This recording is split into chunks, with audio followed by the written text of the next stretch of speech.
lebih lucu lagi adalah pelapornya. Pelapornya juga hilang timbul. Ada satu pelapor utama yaitu Saudara Joko Widodo malah berkilah ya bahwa beliau tidak melaporkan orang tetapi melaporkan peristiwa. Nah, ini ada lagi ya. Mengundang ya dua orang ahli, Profesor Tono Saksono dan Dr. Ridho Rahmadi ya untuk memberikan pandangan-pandangannya bahwa semua operasi atau semua kajian yang terkait dengan digital image processing maupun AI atau neural networks itu semua berdasarkan kajian ilmiah yang terparameterisasi, artinya terukur berdasarkan parameter-parameter yang umumnya dalam persentase.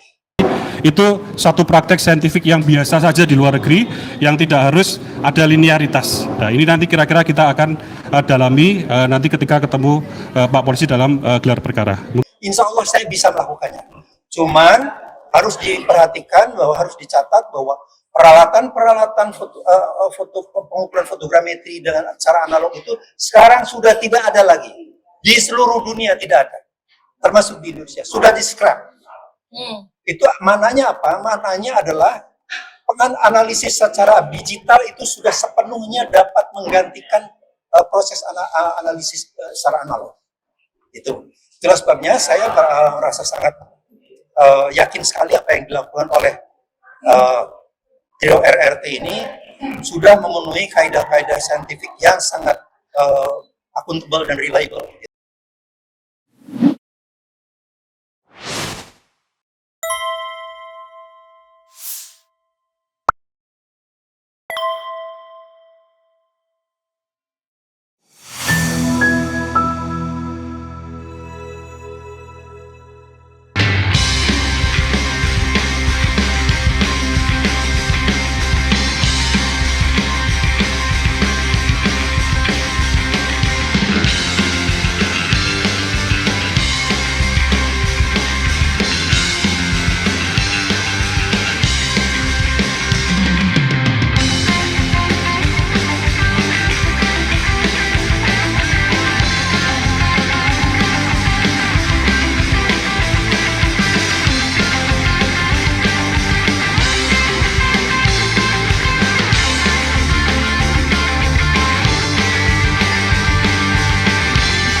Assalamualaikum warahmatullahi wabarakatuh. Pertama, saya merasa sangat terhormat. Saya dijadikan dianggap sebagai ahli ya gitu ya. Keahlian saya sebetulnya adalah dalam bidang fotogrametri. Fotogrametri itu adalah foto, grametri itu adalah pengukuran. Nah, pengukuran itu foto itu bisa saja foto atau dokumen ya. Nah, fotogrametri atau itu. Dan saya sudah memiliki pengalaman belasan tahun dalam sebagai akademisi dan belasan tahun sebagai praktisi. Saya bekerja di industri ya, jadi bukan cuma akademisi teoritis gitu aja ya. Jadi saya teoritis dan praktisi juga, belasan tahun itu masing-masing. Nah, di samping itu saya adalah kebetulan generasi yang mengalami pendidikan pengukuran dokumen yang tadi itu dalam mode analog maupun digital. Jadi insya Allah kalau memang dituntut bahwa apa yang dilakukan oleh RRT ini harus dilakukan secara analog, insya Allah saya bisa melakukannya. Cuman harus diperhatikan bahwa harus dicatat bahwa peralatan pengukuran fotogrametri dengan cara analog itu sekarang sudah tidak ada lagi. Di seluruh dunia tidak ada, termasuk di Indonesia, sudah di-scrap. Itu maknanya apa? Maknanya adalah analisis secara digital itu sudah sepenuhnya dapat menggantikan proses analisis secara analog. Itulah sebabnya saya merasa sangat yakin sekali apa yang dilakukan oleh trio RRT ini sudah memenuhi kaidah-kaidah saintifik yang sangat akuntabel dan reliable gitu. Jadi salah satu bukunya adalah misalnya mereka melakukannya dengan tidak dengan satu metode saja. Melakukannya dengan beberapa metode yang itu semuanya saling memverifikasi. Itu adalah satu kaidah saintifik yang sangat reliable. Terima kasih. Assalamualaikum.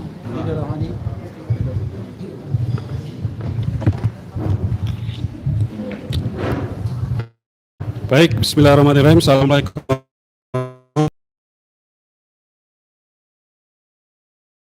Hari ini saya memenuhi undangan, insya Allah sebagai saksi, sebagai kapasitas saya seorang akademisi, juga seorang yang mendalami AI sejak dari S1. Posisi saya juga sekarang sebagai seorang Direktur Politeknik AI BMD di Yogyakarta. Jadi kemarin saya sempat sudah menyampaikan dalam narasi yang saya buat bahwa yang dilakukan oleh Dr. Tifa, Dr. Rismon, juga Dr. Suryo, terutama dalam bukunya Jokowi's White Paper, itu adalah sebuah kerja ilmiah dengan pendekatan ilmiah yang bisa dipertanggungjawabkan, walau dengan style yang masing-masing berbeda. Pak Roy Suryo dengan style sains populernya, kemudian Dr. Rismon yang lebih ke technicality-nya, kemudian juga Dr. Tifa yang sangat saintifik, sangat standar seperti jurnal-jurnal internasional, kira-kira begitu. Jadi saya menyiapkan secara spesifik, ini ada anotasi terhadap seluruh kode dari yang disampaikan oleh Dr. Rismon di buku tersebut. Anotasi ini tujuannya adalah untuk mempermudah orang yang non teknikal, ya, masyarakat umum, untuk memahami lebih mudah lagi apa sih yang dilakukan sesungguhnya oleh baris-baris program yang dibuat oleh Dr. Rismon. Sekaligus ini untuk menegaskan bahwa di mana sih bagian edit yang dituduhkan, ya, dan segala macam ini bisa membuktikan. Jadi sejauh ini kita sudah ambil satu analisis dari setiap 9 analisis, ya. Jadi ada 9 bagian analisis, kami ambil masing-masing analisis itu satu source code. Nanti rencananya kami akan melengkapi sampai 28 source code gitu, insya Allah.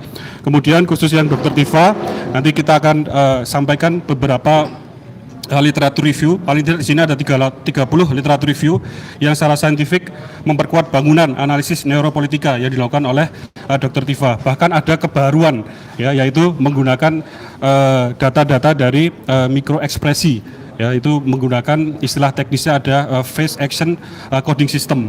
Ini yang dilakukan Dr. Tifa yang seharusnya menurut saya itu mendapat apresiasi. Dan kalau di luar sana di sains negara maju itu biasa saja. Contohnya tahun 2024 itu yang memperoleh Nobel Prize bidang fisika sama sekali bukan fisikawan, tapi seorang ilmu komputer, ya. 2 orang yang mendalami ilmu komputer yang membangun deep learning. Ataupun Nobel Prize bidang kimia 3 orang 2024, 2 orang itu dari Google, ya, computer scientist, 1 orang baru kimia. Jadi itu satu praktek saintifik yang biasa saja di luar negeri yang tidak harus ada linearitas. Nah, ini nanti kira-kira kita akan dalami nanti ketika ketemu Pak Polisi dalam gelar perkara. Mungkin demikian, saya menambahkan sedikit, ya. Terima kasih.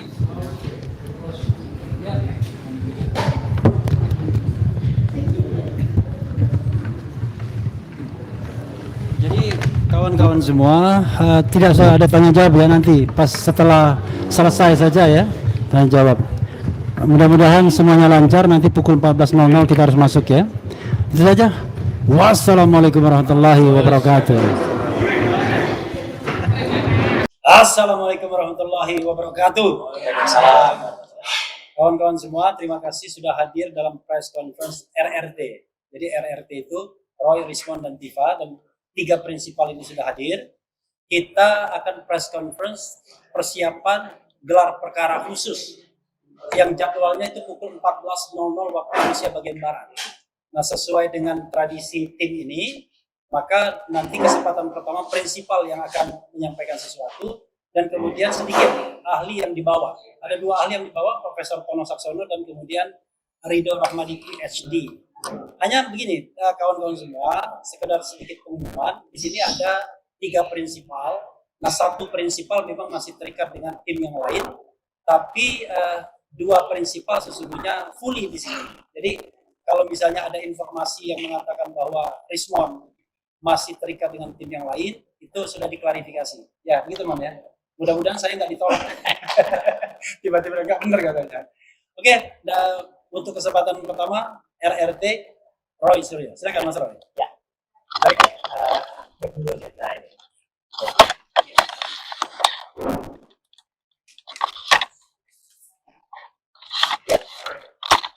Baik, yang kecil-kecil mohon izin Pak Jakir. Terima kasih. Assalamualaikum warahmatullahi wabarakatuh. Refli, saya bersama Bala RRT ya gitu. Ini barisan pembela RRT. Siang ini kita akan speed sedikit sebelum nanti masuk ke gelar perkara khusus. Jadi artinya nanti saya singkat aja, di dalam apa yang ingin saya sampaikan adalah kita juga dalam rangka menangkis atau menangkal tolak bala. Kalau dalam bahasa pewayangannya itu tolak bala itu menolak kejahatan. Jadi saya nanti juga akan mempresentasikan ini analisis ijazah 99% palsu dan juga penegasan tentang pasal 32 dan 35, di mana isinya saya nggak akan sebutkan di sini detail ya, tapi intinya adalah saya akan cerita soal siapa yang membuat gaduh gitu, ya Jokowi di awal ya, kemudian siapa-siapa yang malah ini ada penjelasan detail pasal 32 dan 35, kebetulan saya dulu ikut serta membuatnya juga. Kemudian juga saya terangkan tentang kalau Sigit Sunarta itu sah karena dia adalah dekan kehutanan yang kemudian menampilkan ijazah pertama kali. Tapi kemudian yang banyak tidak sah adalah penampilan dari Dian Sandi Utama di Twitter, kemudian kebohongan Andi Aswan dengan Joshua Sinambela di 2 kali tayangan Rakyat Bersuara tanggal 19 dan 25 November. Kemudian juga analisis dari Topi Merah ya tentang logo UGM yang kemudian logonya itu jadi rusak gara-gara Andi Aswan dan Joshua. Kemudian juga analisis histogram, kemudian sampai kepada analisis ELA dan sebagainya. Nah, kesimpulannya, karena nanti Dr. Rizwan dan Dr. Tifa juga masih akan menambahkan. Nah, jadi intinya adalah begini. Ya, intinya adalah kausa primanya adalah justru Jokowi. Kemudian saya menjelaskan bahwa kami ini bertiga ini disebut telah melanggar pasal 32 dan 35 Undang-Undang ITE, telah melakukan rekayasa perubahan, membuat debat aksesnya dan sebagainya. Itu semua kami tolak karena kami tidak melakukan rekayasa apapun. Ya, intinya kami melakukan analisis. Hasil dari analisis itulah hasil dari software atau program. Nanti detail Bang Rizwan juga pasti akan menyampaikan. Justru mereka lah kayak Andi Aswan, Joshua Sinambela yang harusnya kena. Jadi intinya yang akan kita tangkap di situ. Kemudian kita jelaskan, kita juga membawa ijazah, contoh ijazah UGM tahun 85 yang tahun angkatannya sama dengan Jokowi. Ada watermarknya, ada embosnya, detail banget akan kita tunjukkan. Kemudian ada ijazah pembanding yang kita tampilkan, di mana ini kalimat yang sangat legendaris. Ijazahnya Jokowi itu mencotot ya keluar. Kemudian logonya Pateng Prekot ya gitu, selain cotot logonya Pateng Prekot. Kemudian kami juga menjelaskan bukti primary evidence yang kami periksa bertiga waktu itu skripsi Jokowi. Tidak ada nama, tidak ada dosen pengujian di lembar pengujiannya. Nama Profesor Dr. Insinyur Ahmad Kasmojo juga kok sudah profesor, padahal beliau masih dokter saat itu, dan tidak ada nama Profesor Dr. Ahmad Sumitro, maaf, koreksi, Profesor Dr. Ahmad Sumitro yang kok sudah profesor, padahal waktu itu masih dokter. Kemudian nama Pak Kasmojo yang tidak ada. Intinya tidak ada lembar pengujian yang sangat penting. Skripsi yang tidak diuji berarti juga tidak lulus. Kemudian yang tidak lulus berarti ijazahnya 99,9% palsu. Saya kira itu aja. Nanti kita akan detailkan kalau setelah selesai acara. Nanti tentu Prof. Tono Saksono dan juga Dr. Rido juga akan menambahkan. Terima kasih. Ya, nanti ada press conference kedua setelah selesai. Wassalamualaikum warahmatullahi wabarakatuh. Siar lagi? Langsung. Oke. Ya. Untuk hemat waktu, terima kasih rekan-rekan media. Dan sebagai statement awal saya, ya, bahwa kami ingin membuktikan pada gelar perkara khusus ini bahwa semua yang kami lakukan adalah analisa dan kajian ilmiah. Itu confirm dari kami. Oleh karena itu kami mengundang ya 2 orang ahli, Profesor Tono Saksono dan Dr. Ridho Rahmadi, ya, untuk memberikan pandangan-pandangannya bahwa semua operasi atau semua kajian yang terkait dengan digital image processing maupun AI atau neural networks itu semua berdasarkan kajian ilmiah yang terparameterisasi, artinya terukur berdasarkan parameter-parameter yang umumnya dalam persentase. Ya, oleh karena itu kami ingin mendengarkan kajian mereka, ya, pembuktian dari ahli dari kepolisian maupun ahli dari Pak Joko Widodo, apakah benar apakah mereka bisa membuktikan tuduhan mereka bahwa kami mengedit, merekayasa, memanipulasi dengan cara-cara yang tidak ilmiah, terutama penjelasan tentang ROI atau region of interest yang jahat, sehingga ini bisa dikategorikan kejadian atau tindak pidana sesuai yang diatur pada pasal 32 atau 35. Oleh karena itu kami akan men-challenge setiap ahli dari pihak mereka, dan kami juga membawa ahli, dan kami juga punya kajian sendiri. Saya akan presentasikan, saya akan bawa laptop open source, ahli dari pihak Joko Widodo maupun pihak kepolisian bisa memeriksa open source atau kode sumber terbuka jika mereka mencurigai bahwa kami memanipulasi. Oleh karena itu, ya, ini sebagai pembelajaran kita, ya, demokrasi kita tidak boleh dipalsu hanya karena hasil kajian itu tidak menyenangkan pihak penguasa. Ini sangat penting karena ini batu ujian bagi demokrasi kita, ya. Ini batu ujian bagi demokrasi kita. Kita telah membuktikan dari kompilasi dalam buku JWP. Sampai detik ini tidak ada bantahan atau kajian dari mereka, kecuali podcast-podcast internal ataupun sepihak. Ya. Sebagai peneliti seharusnya yang berseberangan harusnya menuliskan juga bukunya, tulisannya. Itu baru cara beradab. Bukan langsung mengkriminalkan, menuduh hanya karena berada di depan penyidik. Kami ingin menantang polisi supaya mendengarkan juga ahli yang berseberangan dengan ahli yang dipanggil mereka. Oke, nanti untuk penjelasannya semua metode yang saya akan presentasikan itu nanti penjelasan untuk setelah gelar perkara khusus nanti. Terima kasih. Silakan. Saya. Baik, bismillahirrahmanirrahim. Assalamualaikum warahmatullahi wabarakatuh. Pertama dari saya, dari Dr. Tifa. Jadi kami atau saya itu mendapatkan undangan untuk mengikuti gelar perkara khusus atau GPK ini ya.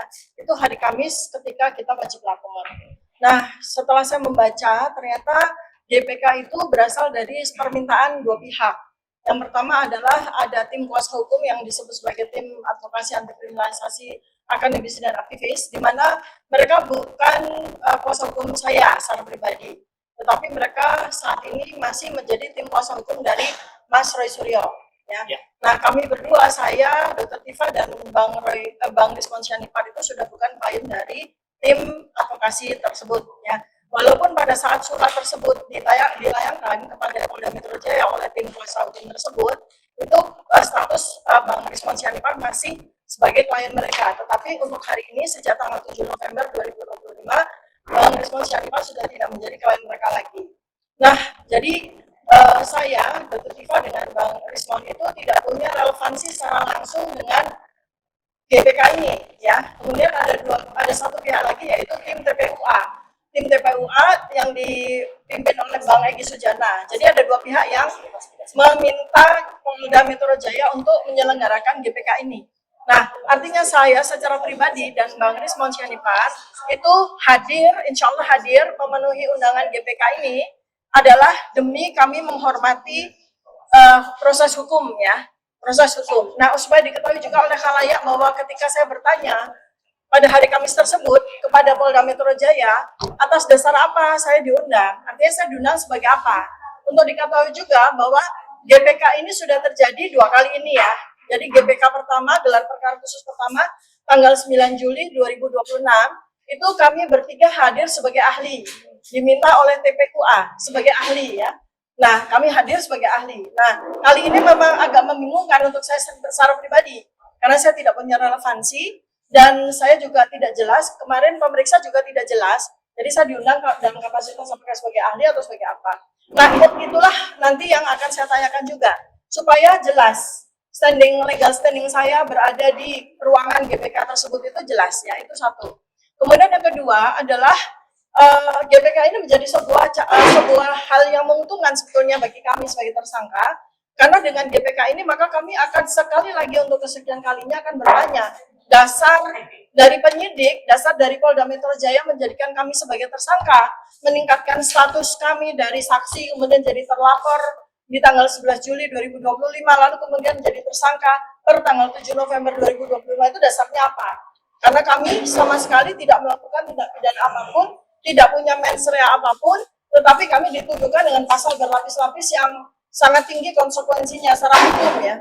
Nah, kemudian berikutnya lagi adalah supaya diketahui khalayak, ya, bahwa sejak kami menjadi saksi, kemudian menjadi terlapor, lalu kemudian menjadi tersangka setelah 7 bulan ini, lokus dan tempus, ya, dari peristiwa yang dituduhkan kepada kami itu berubah-ubah. selalu berubah-ubah dari tanggal 26 Maret 2024 di Jakarta Pusat, lalu berubah jadi 22 Januari 2025 di Jakarta Selatan dan seterusnya. Jadi ini ada ketidakkonsistenan secara hukum yang perlu kami tanyakan pada gelar perkara khusus kali ini ya. Karena kalau memang lokus saja tidak jelas, tempusnya saja tidak jelas, dan untuk diketahui juga bahwa pasal-pasalnya pun juga berubah-ubah. Dari sejak kami diperiksa pertama kali sampai dengan sekarang itu pasal-pasalnya ada yang hilang dan timbul. Ada yang timbul lagi, hilang lagi, seperti itu ya. Nah, yang lebih lucu lagi adalah pelapornya. Pelapornya juga hilang timbul.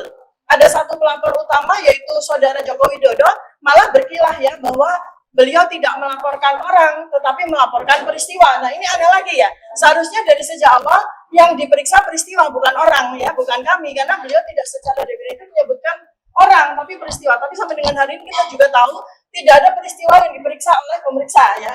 Dan tidak pula dijadikan tersangka gitu ya. Nah, ini hal-hal seperti ini yang akan kami pertanyakan. Lalu, saya secara pribadi, tentu saja dengan izin dan pasti kita juga sama ya, bahwa pada BAP yang kami buat, yang saya buat secara pribadi, pada saat kami diperiksa sebagai saksi, lalu diperiksa sebagai terlapor, lalu diperiksa sebagai tersangka, saya secara konsisten meminta dua hal yang tidak juga dipenuhi pada saat saya diperiksa, bahkan sampai di level tersangka. Pertama adalah, saya mengatakan bahwa saya bersedia memberikan keterangan dengan syarat bahwa ijazah Joko Widodo dihadirkan pada proses penyidikan ini tidak dipenuhi. Yang kedua adalah saya meminta 4 laporan polisi yang diajukan kepada para pelapor, termasuk Saudara Joko Widodo dan seterusnya, itu ditunjukkan dulu kepada saya supaya saya jelas siapa melaporkan apa, ya, dan pasal-pasalnya itu siapa yang menuduhkan saya atas pasal-pasal ini. Dan tentu saja ini adalah hak saya ya sebagai manusia, sebagai warga negara yang saya minta kepada penyidik untuk memenuhinya. Tapi alasan penyidik supaya diketahui ya bahwa pemeriksa mengatakan betul bahwa ijazah itu ada di Polda Metro Jaya, tetapi mereka enggan untuk menunjukkan kepada saya pada saat pemeriksaan. Nah, kali ini adalah sebuah wadah, sebuah peluang bagi saya kali ini pada GPK ini untuk supaya Polda Metro Jaya berbesar hati, berbaik hati, membuka diri untuk kami ditunjukkan satu pokok prima causa dari persoalan ini, yaitu ijazah Joko Widodo. Kemudian kami juga ingin menyampaikan bahwa sekali lagi kami membawa 2 ahli, ini ahlinya ahli, bukan kaleng-kaleng, bukan abal-abal, yang terhormat Bapak Profesor Tono Sarsono dan yang saya hormati Adinda Dr. Ridho Rahmadi, ini yang akan mewakili ya, artinya beliau berdua memiliki keahlian yang cukup bagi kami untuk memperjelas apa yang menjadi visi misi dan tujuan kami dalam melakukan penelitian terhadap ijazah Joko Widodo. Nah, lain-lain nanti teman-teman jurnalismenya mohon sabar menunggu ya, nanti sebentar lagi kami akan masuk kepada ruang GPK dan kemudian nanti apa yang ada di sana insya Allah akan kami sharekan. Terima kasih. Assalamualaikum warahmatullahi wabarakatuh. Waalaikumsalam. Izinnya sama media. Aku izin sama media dulu, karena saya akan gabung dulu sebentar. Silakan, Prof. Silakan, Prof. Tono sama Kang Ridho. Baik, terima kasih. Assalamualaikum warahmatullahi wabarakatuh. Pertama, saya merasa sangat terhormat. Saya dijadikan dianggap sebagai ahli ya gitu ya. Keahlian saya sebetulnya adalah dalam bidang fotogrametri. Fotogrametri itu adalah foto, grametri itu adalah pengukuran. Nah, pengukuran itu foto itu bisa saja foto atau dokumen ya. Nah, fotogrametri atau itu. Dan saya sudah memiliki pengalaman belasan tahun dalam sebagai akademisi dan belasan tahun sebagai praktisi. Saya bekerja di industri ya, jadi bukan cuma akademisi teoritis gitu aja ya. Jadi saya teoritis dan praktisi juga, belasan tahun itu masing-masing.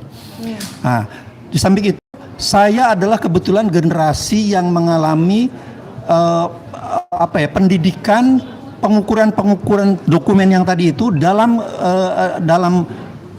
mode analog maupun digital.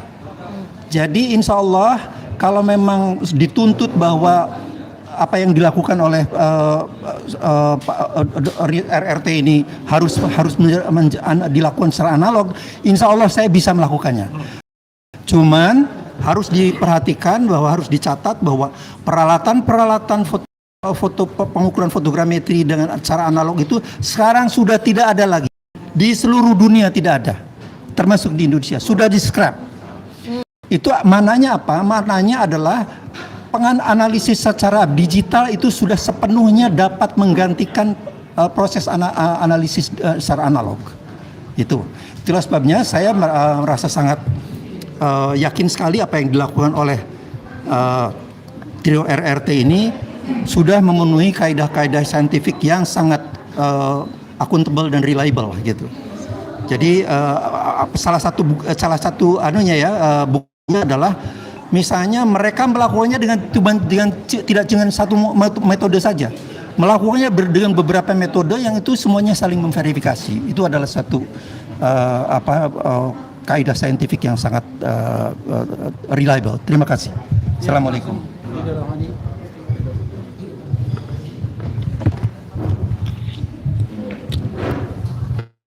Baik, bismillahirrahmanirrahim. Assalamualaikum.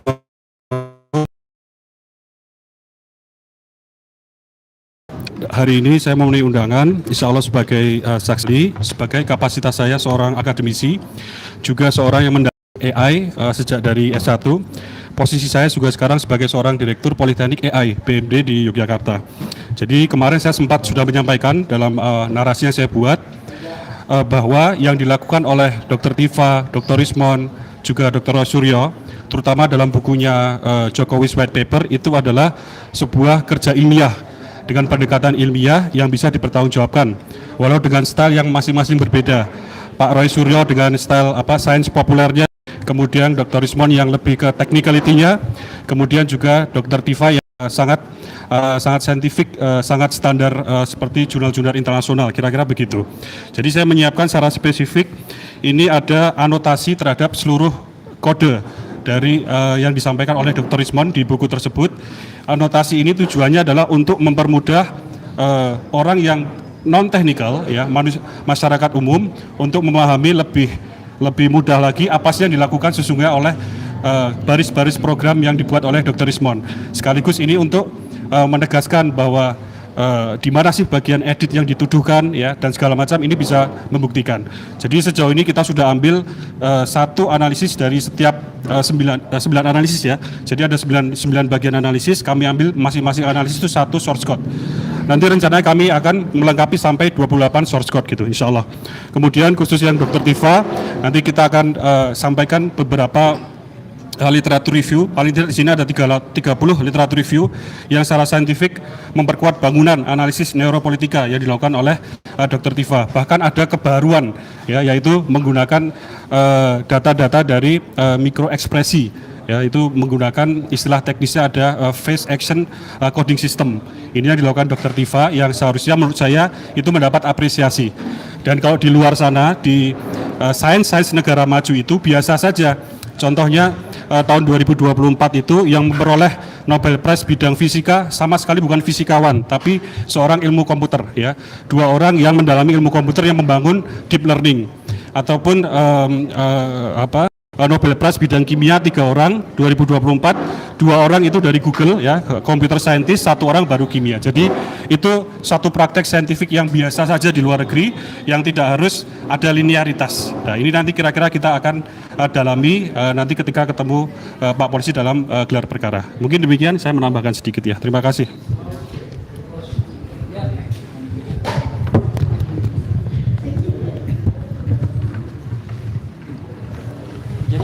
Kawan-kawan semua, tidak usah ada tanya jawab, ya, nanti pas setelah selesai saja, ya, tanya jawab. Mudah-mudahan semuanya lancar, nanti pukul 14.00 kita harus masuk, ya. Itu saja. Wassalamualaikum warahmatullahi wabarakatuh.